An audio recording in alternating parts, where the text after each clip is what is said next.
Hey guys, welcome to Lunge and Lift podcast. Today we've got a fun episode for you.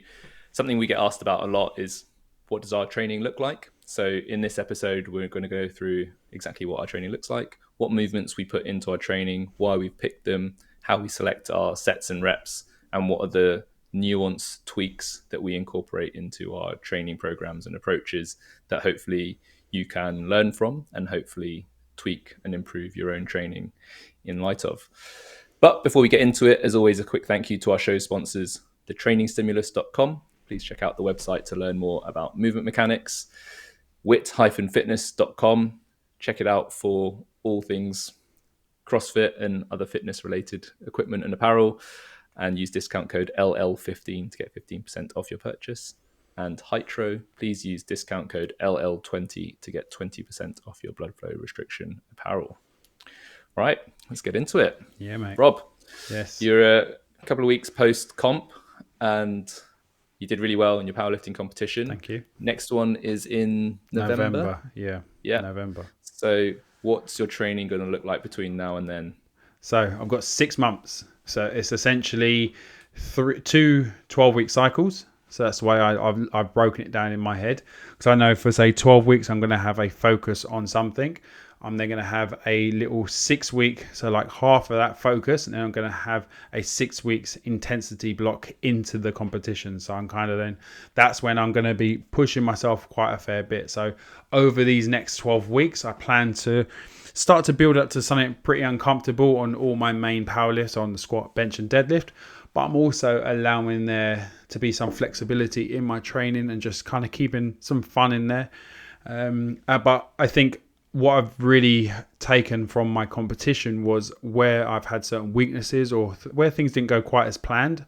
I've made sure that I have addressed those in this first block.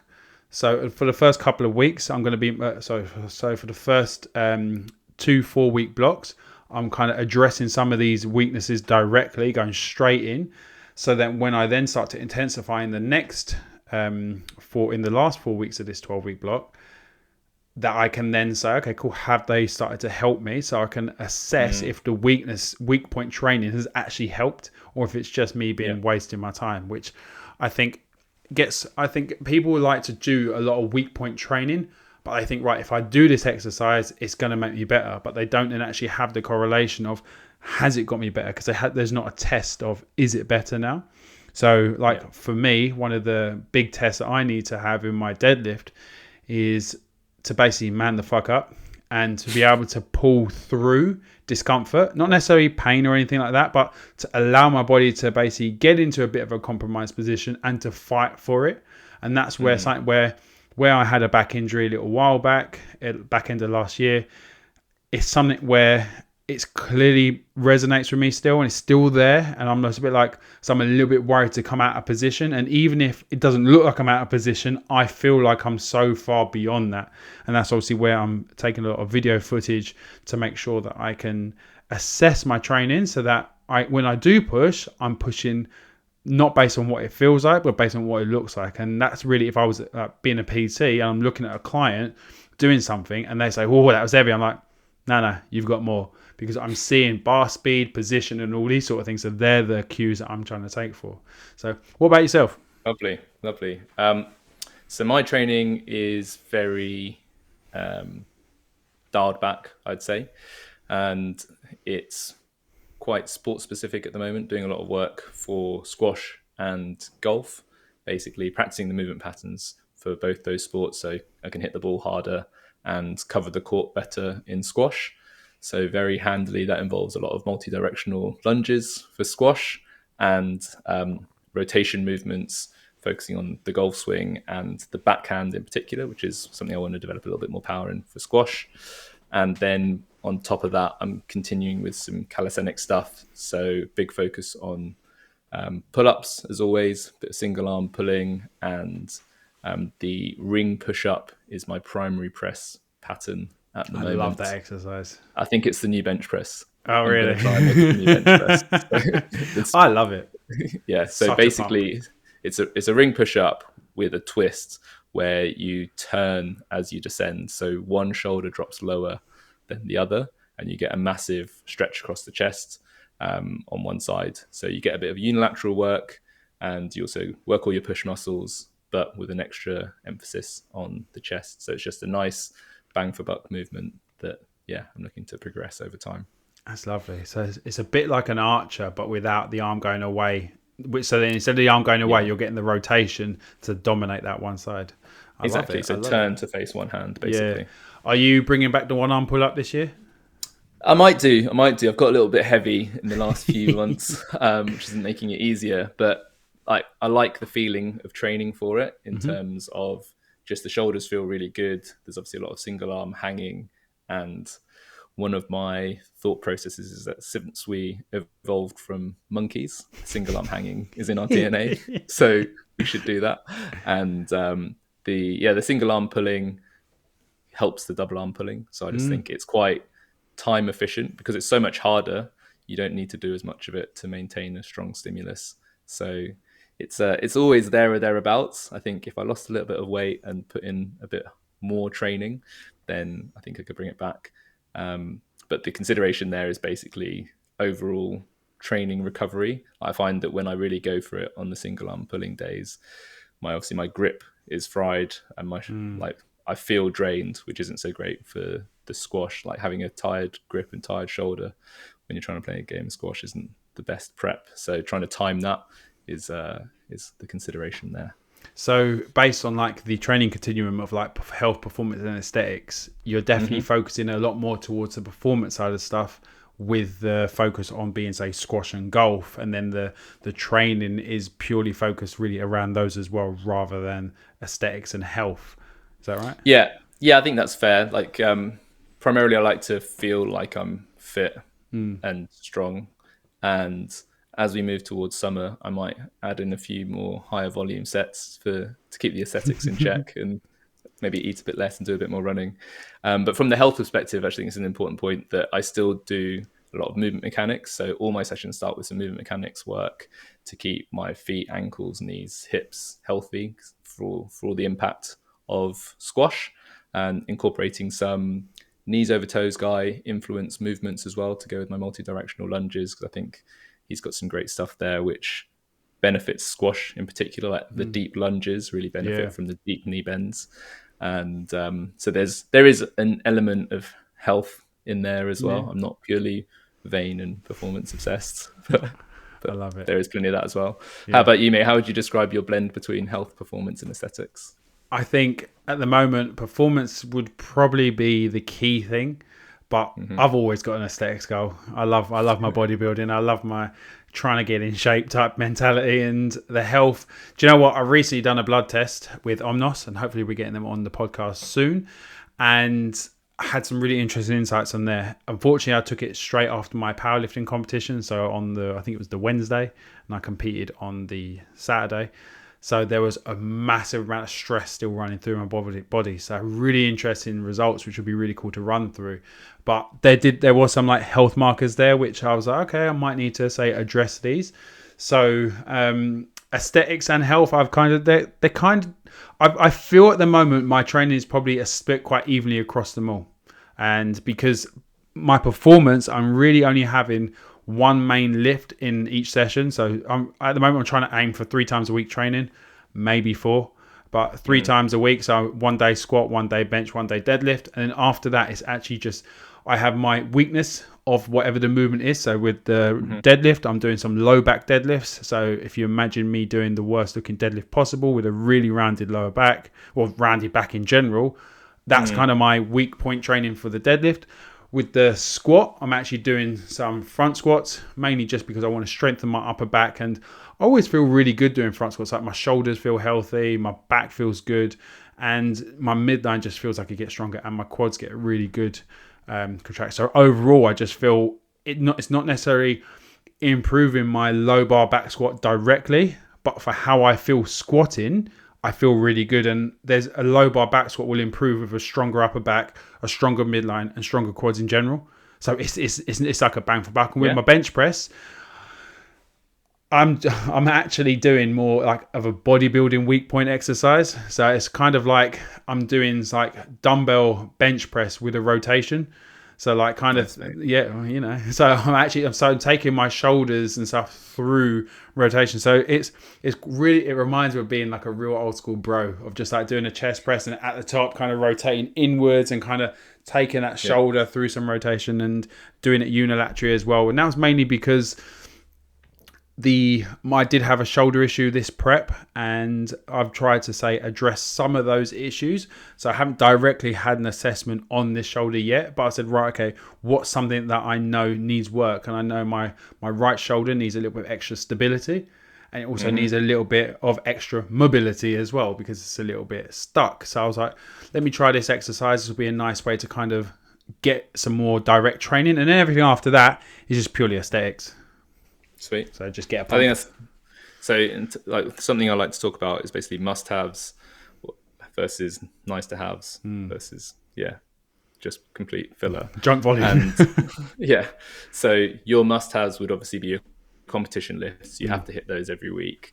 Then the next level of priority is your limiters, so your accessories to target the limiting factor in each of those lifts. And then if there was anything you were going to trim, it would be the aesthetic accessories, which are vanity driven. Is that fair?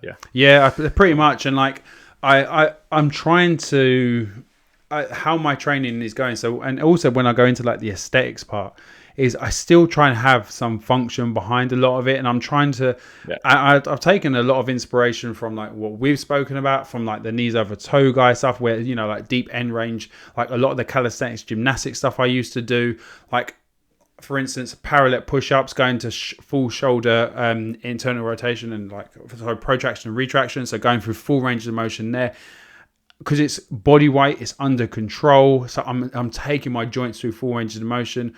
I'm also doing ring pull-ups. So I'm trying to take, again, my scapula through a full bit of elevation and depression. So getting the full movement through these joints. And I'm doing those knees over toe split squats. So really getting some deep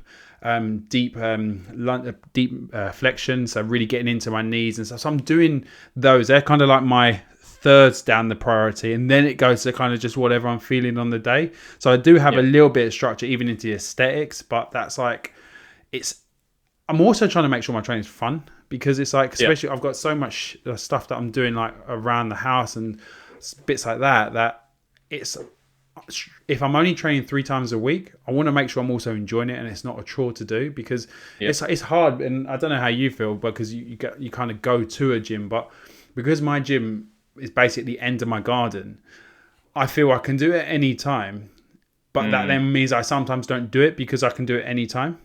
Do you know what I mean? Yeah, I know exactly what you mean. And I think it's almost like a not blasphemy, or like it's a dirty word to say that you're training for fun rather than an objective goal.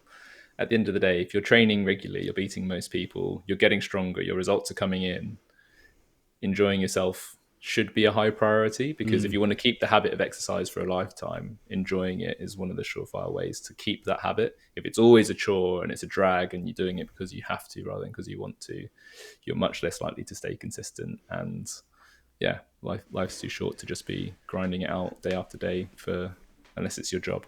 Yeah, and this is kind of where like I do have a big issue kind of with myself, like motivating myself to go down for the session at times, because I'm dealing with heavy loads and I'm just like, I just don't know if I can be bothered to lift that. This is my biggest, like, I think barrier that I'm having at the moment, because I'm like, I've kind of given myself a goal of a 300 kilo deadlift still. So that's still kind of like, I know I said, where's the end? But I'm kind of, I was like, if I'm competing again at the end of the year, I want to have made sure I hit the 280 deadlift that I missed in competition in training. So I want to make sure I hit that. I want that to be my second attempt at my next competition. So I want 280 to be my second attempt, which then means technically I could have a 290 as my last attempt. So I've kind of given myself as this year. I said, right, cool, because there's a few other things in the works that I think this year will be a nice like little cap to my training, if you know what I mean. Kind of like a bit of not a final push, but a push towards strength where I should hopefully be able to recover well. So for me to think, right, I've got to go down and say deadlift like 250 for some reps. I'm like, I've got to build up to that. I've got to stress the body. It just feels like so much work. And when you're on your own to go down to the bottom of the garden to train, it's like that's where I think I'm struggling. Whereas I know when I'm in the Yeah. gym, like that energy around you, like that, I have no issues pushing. But when you're on your own and you have to build yourself up for that type of lift, that's where I'm doing the work, but I'm trying to make it a bit more like I want to do it, because at the moment it feels closer to I have to do it because I do Yeah. have these goals. I think you're also so far from competition, it makes it hard to Yeah. keep that front of mind. Whereas when you've got the urgency of a competition coming up, then it kind of helps make that decision for you, because you subconsciously know that you don't have to do it now, Yeah. because you just did quite a short prep on Yeah. not much training and did well. So you've got to be disciplined enough to override those thoughts and say, this is in my best interest, that doing this work now will really pay off later, and defer that Gratification. I think gratification. it's exactly like what you said there, that discipline. And that's something where, in all areas of my life, I'm trying to improve the discipline side of stuff. And I think eating across the board, even for listeners, like when training does feel a little bit like, oh, I don't know if I can, is you're understanding that it's okay, that might just be such a passing feeling, but most of the time you're getting involved. Like I know with what I'm doing at the moment, I normally jump on the bike erg and the ski. I do like 30 cals or 50 cals on each. And by the time I've done that, my whole body is like so much blood flow around my body. I'm like, I'm ready to move. And it's like, so it's like just by doing that, like I start off on the bike because it's easy. You sit and you move, and I start really low resistance, and then I increase it as I kind of get a bit more motivated. So then I get in the ski afterwards, because then it's a bit more work. I'm bracing, I'm using the upper body, I'm using more effort. So the effort increases through the warm up, and it's an easy warm up. So like those sort of things, that it really gets my head in the game, rather than just going down there, say warming up with the barbell, like an empty barbell and stuff. I'm just like, it takes so much longer to get your head in the game, because I go barbell, then I go 70 kilos and 120. It's like I'm at 120 and I've barely even switched on my brain. So I'm like, right, let's start with the bike and ski and I'll be sorted. So That's a great. Yeah, I was but with that, like, what are maybe some of the strategies that you use to when you go in the gym, because you have to then travel to a gym. So obviously that's kind of a nice way to call. I've got something to do here, but how do you navigate that? Yeah, you just reminded me of the other day. I was planning on going out for a run, and it took me about had nothing to do, but I was just faffing for about half an hour before that run, just dragging my feet around the flat, hoping to be inspired by some motivation to then get my shit together and go for the run. And then I eventually went for the run, and it was great. And I thought to myself afterwards, I've never regretted going for a run in my entire life. Like every time I've gone for one, I've enjoyed it and come back feeling better for it. So why is it that just getting over that hurdle to actually get out there seems difficult, or it is difficult? And I think the next time I went for a run, I just tried to remember that. I was like, I know I don't feel like it now, but remember a few days ago when I last went, and then I felt way better afterwards. It's definitely worth it. So just like almost give yourself a slap to say, sort like, you out and stop move. like dwelling in this like momentary lack of motivation, because ultimately you're going to be happier and better off for doing it. So I think that's something that I'm trying to channel a bit more often, because we are always looking for homeostasis, right? We're always trying to look for to be as comfortable as possible. Running is uncomfortable, no matter what, or training is uncomfortable. That's what training is. We're trying to break ourselves down to build ourselves up. Like that's the whole purpose of it. So for your brain to say, "Yeah, go and fuck yourself up in the gym, or go out for a run," it's you have to say, yeah, like you and when you're surrounded by others, it feels like there's no other option, or you've got a PT session, and like you're there to do a job. Like there is an intent. So but when you have got to find that self drive and that push for whatever that is, I think those external things of like, this is going to be good. Like just stop dwelling on it. Just do. And that's now why I've started to say do bike and ski at the start, because it's around say 2.5 minutes on each thing of kind of effort to kind of start getting me going. So 5 minutes into my session, I'm actually feeling ready, and I haven't had to do much except for work harder in a simple state. Yeah, and that naturally happens once you take the first step, doesn't it? Like once you're actually in motion, it feels better to work hard, a bit harder than just idle and drag your feet. So yeah, I think that's my top tip there. Okay, so we talked about your accessories and your sort of second tier of activities. Maybe it's time for me to do the same in terms of movement selection. Why have I chosen the movements that I've chosen? So for my upper body sessions, I'll start with a couple of cable movements, which are focused around squash and golf. And they kind of are a double whammy in that they are also priming and activation exercises for the calisthenics exercises that I'm going to do.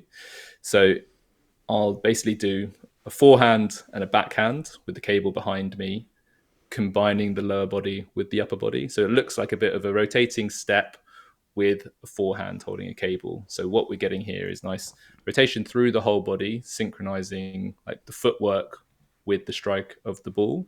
But we also get like a lagging pec stretch contraction, which is exactly the same mechanic as you'd have hitting a forehand in squash. But sequencing it like that means that I get a nice pec stretch and activation, which will come through for the rotating ring push-ups later in the session. So it's a nice two birds, one stone thing there. And then for the backhand, it's the same but opposite in that I'm holding the cable on the other side of my body. I'll take a step, rotate the body, and swing the backhand. So there we get all the like rear delts, the lats as well, and some trunk rotation to practice the sequencing of the backhand, getting the full body movement, because I tend to be quite upper body dominant when I hit a backhand and don't use my hips very much. So practicing that motor pattern to increase power for that movement, whilst also getting the shoulders warmed up and the lats fired up for the days that I do my pulling on the pull-up bar. So once I've done those two movements for a few sets building up, then I'll generally do my heaviest calisthenics movements. So it might be like single arm pull-up negatives, it might be the rotating ring push-up. And generally, especially for the single arm negatives, it's very low rep, like 1 to 3. Typically, I'll be working in that rep range to really focus on the strength. I prefer to maintain peak strength than focus on hypertrophy or muscle endurance, because that's obviously the limiter for doing a single arm pull up. It's not muscle endurance, it's absolute peak strength. So I'll keep the reps quite low there. And generally, after about 5 sets, the quality goes off a cliff. So that's a natural limit. I try to stop before that happens. And then I'll typically do an accessory movement and then a core movement as well. And the accessory movement might be slightly higher rep, practicing the weak point. So for me, in the single arm pull up, it's at the top. Like, so whether it's lock offs, trying to hold at the top, or doing a ring row variation, focusing on that part of the movement. And for push-ups, it might be some dumbbell pressing or something like that. Again, a heavy unilateral focus to keep the stability demand high. And when I do my core work, I try to, again, kill two birds with one stone by doing like single arm leg raises, so that I'm getting some good grip accessory, some good shoulder stability in hanging for the single arm pull-up, whilst also getting a nice core stretch and strength stimulus. I love it. I love how specific all your training is and to the point. And I guess that's exactly why, when you know what your goal and your intention is, it's very easy to correlate out and program out like this is what's needed to be done to improve X, Y, or Z. And what's funny is I actually saw you in the back of someone's Instagram story doing your warm-ups, and I knew what they would be for. I thought it was mainly for like tennis and squash, and then obviously said but also for golf with like the rotation of the cable stuff. So it was really entertaining to watch that. And but I do think it's funny because social media is so powerful for sharing a message and showing things that might be that will hopefully benefit others. But I guess if you don't always know the intent behind why someone's doing something, the message could be lost and not understanding what. So you might throw that into your training. So say, for instance, one of your rotation like cable lunge backhands, or you might do, say, my round back deadlifts and like you start throwing them in. You see what I had on the bar and say, right, you had 110 kilos on the bar. I'm going to start doing that. And you're like, if you don't understand the intent and the, say, progression, then Yeah. you could really fuck yourself up. And I think when you see these exercises online, you need to know more than just the picture of what it is and or the video of what it is, and then understand the why. And I think this kind of breaks down into then your training overall. That I think when it comes to your programming, you should look at it and definitely ask yourself, why are you doing everything? Because even if you're looking to just say grow, you're looking to say just build some muscle and stuff like that. If you look at your program and say, cool, okay, I'm hitting all the muscles I'm looking to target, and I'm putting the time on detentions there, and I'm creating enough damage to hopefully then create growth. That's quite simple. When you then start adding in some performance elements, then you need to start saying, okay, cool, I now need to make sure I'm getting bang for my buck here. So like when you're saying, if you've only got a limited amount of time or a limited amount of exercises, you want to make sure that you're kind of getting 2 for 1 on a lot of your exercises where it's appropriate, but not just doing 2 for 1 because it looks cool. So like you doing your single arm hanging leg raises, I think is a really good example, because if I saw you post them up on your Insta story, not that you would, but if I saw that you post them up and I think, oh yeah, that's going to be my abs exercise for here. And you're like, I haven't got the capacity to hang from one hand. And I then have poor quality movement. Whereas with you, you had the intent of, right, I need to do single arm because I'm trying to get better at single arm pull up. I need to work my abs. So this is a 2 for 1. And I'm also building that grip tolerance of holding in that one position. So there's so much more nuance behind what you're doing compared to, oh, that looks like a fun exercise to do, I'm just going to do it. Yeah, that's a great point, because I think something we say in the mentorship is we want to stay as high at the spectrum of specificity as high as we can, as long as we retain the training stimulus. So in that single arm hanging leg raise example, if the desired training stimulus is core, like working the ability to flex the trunk and maintain core control, if you haven't been doing loads of single arm hanging work and you don't have the grip strength or shoulder stability to be in that position, you're going to fail that exercise before your core's even got stimulated. And you've then lost the training stimulus, so it's no longer an appropriate exercise for you. So even if you've got like hanging leg raises or toes to bar, some people, that's a terrible core exercise selection, because their grip is so poor and they're going to fatigue in the hands before they get close to stimulating their core. So doing something lying on the floor or somehow assisted, or doing GHD sit-ups even, might be necessary to come further down the spectrum of specificity so that they can get that training stimulus.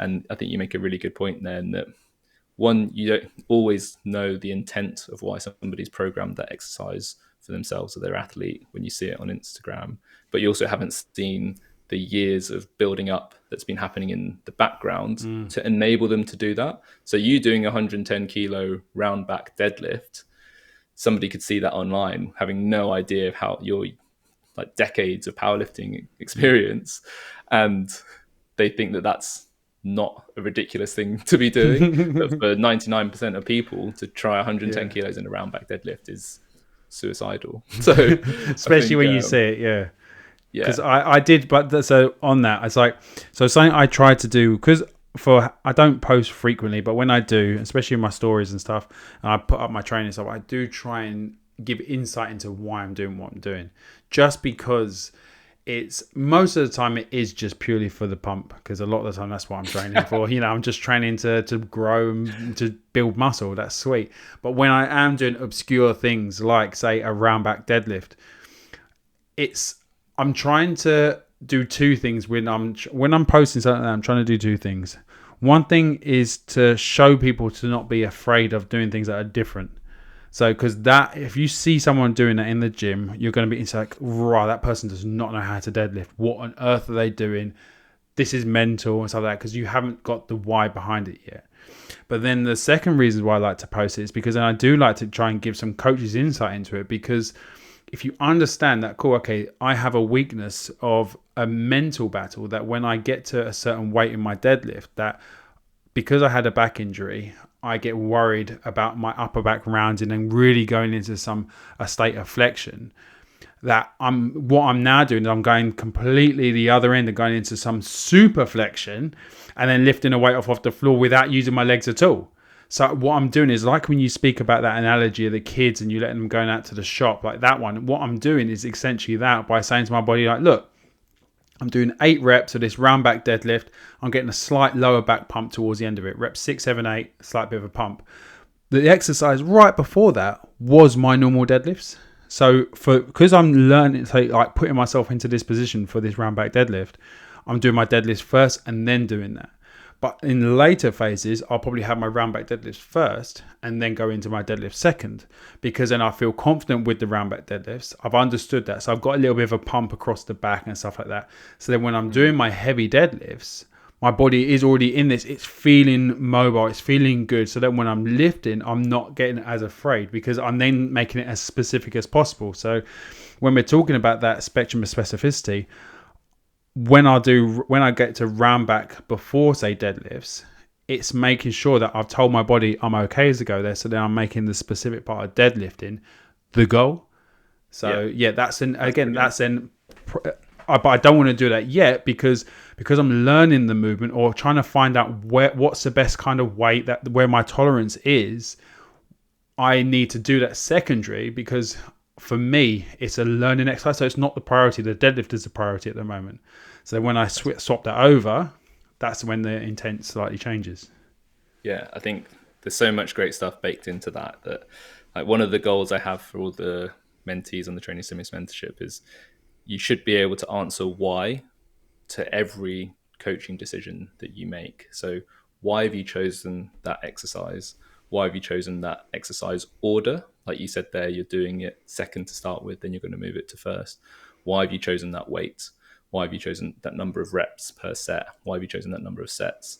Why have you chosen the rest period between those sets? And you don't have to have a perfect justification for why you've done all of those things, but there should be at least some explanation and some rationale for all of those coaching decisions, because all of those variables matter and they do affect the training stimulus and how your body's going to respond to it. And I think if there's one takeaway I'd like for the listeners out of this episode, it's just to ask that question, like, what movements are in my program and why have I chosen them? What are they hoping to achieve? Why have I chosen the order that they go in? And why have I chosen these specific accessories over other accessories out of all the hundreds that are possible? And why these reps? Why these rest periods? And if you go to that level of detail, your program is just going to be so much more effective, rather than just chucking in random stuff you've seen on the internet or on Instagram without any critical thinking to evaluate whether it's appropriate for you or relevant, which I think is, for me, the biggest crime of just doing junk volume that's not actually, it might be counterproductive rather than productive training, and nobody's in there to waste their time. And I think it gets a little bit trickier when you're trying to tick multiple boxes, right? When you're trying to, especially if you're trying to balance health, performance, and aesthetics all at the same time, it's kind of, you have to have one that has a slight bit more focus. Even though when I said at the start, like I'm like, say 33.3% on 3 of them, but on 2 of them, but one of them has to be 33.4. So I do have to have an ever so slight bit more focus on one, which at the moment for me is the performance, but that's why it's then the priority in the session. And then everything else is balanced across the board, because like one of the things I also took away from my last powerlifting competition was I just didn't like being 102 kilos. I didn't like being that heavy. So I have a body composition goal of I want to just be lighter. It does then mean when I go and compete, I will be middle of the range. I will, like, because the federation I will go into will be under 100 kilos. I think it's either under 100 or under 99. So I plan to be around the 95-ish by November. So I'm like, because I know how good I feel there. So, but then I also now need to try and build up my strength there as well. So that's why I'm not trying to get down as quickly as possible, but I'm essentially trying to balance 3 things. So I'm trying to tick those boxes of each area just enough, not lose my weight too fast so I can still progress in my strength, but lose it fast enough so I can have time down there while still focusing on some health metrics because I got from my blood test. So, it is a balancing act, but we do have to understand there has to be some priorities somewhere, and understanding what the trade-offs are by focusing on more than one than the other. And for me, I know at the moment, I'm going for a morning walk. So that's kind of me doing my extra cardio to try and help me kind of shift my weight, hopefully. And then training, say 3 times a week. Like that's it. And if I can do more, great. But if I am doing more, it is then just purely for fun. Like that fourth session is most likely an upper body session of just bro work. That is it. But for me, that ticks my aesthetic box because that is That's exactly it. what it's for. Rather than because I did contemplate, okay, I might then use that as an opportunity to do like some metcon, some conditioning because I want to feel like fitter. But I'm like, that's gonna take away from my strength because it's gonna that type of stress on the joints because it's like once a week. My tolerance isn't going to be there, and I know how I move. I go and bloody do like this barbell metcon and fuck myself up. And just because it's the type of person I am, I like to jump before I can walk or stand. So, so I've said to myself, like, look, just stick with the upper body, have some fun. It's what you know, it's what you do. So it's always having that in the back of the mind as your why of what you do, why you Yeah. do what you do. And it's just, Yeah. yeah. I think that's a really important point, actually, is just being aware of your priorities and picking your trade-offs. Like you said there, you can't have it all. I think a lot of us think that we've got this unlimited work capacity and this unlimited capacity to recover. But the more different things you go after at the same time, the less likely you are to achieve them. So just being quite decisive on your priorities, making your plan centered around that, and letting go of the less important parts of training. Like you said there, the occasional Metcon is loads of fun. I'll probably do one annually to just join in with my friends and Yeah. have some fun. No, I'm joking. Do a bit more than that, maybe twice a year. And but as long as you know where it fits in your importance rankings, like you will be trading it off against making progress elsewhere. So if you're very sure on your priorities and you're sure on making the trade-off at whatever stage you're in, if you're having a performance-focused stage in life and you want to peak for competition, you're willing to maybe let health and aesthetics suffer a little bit, or vice versa. If you're going on holiday and you want to focus on your aesthetics and let your performance suffer a little bit, as long as you're making those decisions consciously, everything's okay. But because you're deciding it rather than it being forced upon you, everything feels a lot better. Yeah. So I think yeah, also something just to really hammer home as well is that when we talk about the two birds one stone thing, I think it's really important to make sure that if you are doing that, you're not then actually not getting either stimulus. Like what you said there, but if you're really shit at holding on with one hand, just don't do that because you're not getting a good stimulus across the board because you're not going to get enough reps with your abs. You're not going to get enough reps with your grip. So break them down. Maybe just do a little less volume, and then if you've got a certain amount of time. So just that thing because I think it's. If you have got limited time or anything like that and you are trying to combine things, it is still important to make sure that you can still get the target stimulus out of it because at the end of the day, progressive overload is king. Like our whole purpose of training should be each time getting a little bit better, a little bit better, a little bit better. And especially for like myself, like having these numbers to work from. So I'm not basing anything off my competition numbers. But this way, like this intro week was kind of a bit of an idea of where I'm at the moment now, beltless and sleeveless and stuff like that. So cool. This is now where I'm building up until November, where 300 kilo deadlift and a 250 kilo squat. no problems. Yeah. So anything else you want to add? I think that was perfect, mate. I think we've ticked all the boxes. Maybe a quick summary. For us, everything in your training should have a why. Like it should be justified, even if that why is just getting a pump or having some fun. But make sure you know what the point of it is. I think the more clear you are on your desired outcome, the easier it is to make training decisions. Be clear what your must-haves are versus your nice-to-haves. Being aware of your trade-offs is super important. Decide the relative importance of all components to decide how you allocate your recovery budget. And ask the question, can you tick multiple boxes at once, killing two birds with one stone? If you can, then do. But like Rob says, beware compromising both of the training stimuli if you're doing so. And I think the main one at the end of it all is make sure you're enjoying it at the end of the day.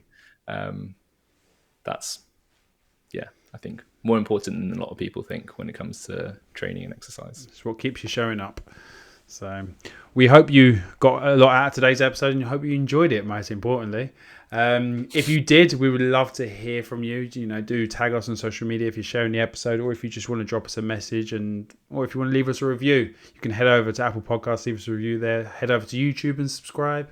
There's many ways to show support or just get in contact. So we do hope you enjoy these episodes. If there's any particular topics that you would love us to cover, do drop us a message on Instagram. We will be sure to try and add that into our schedule. But as always, thank you very much for your time. We really do appreciate it. And we look forward to speaking to you next week. Thanks, guys.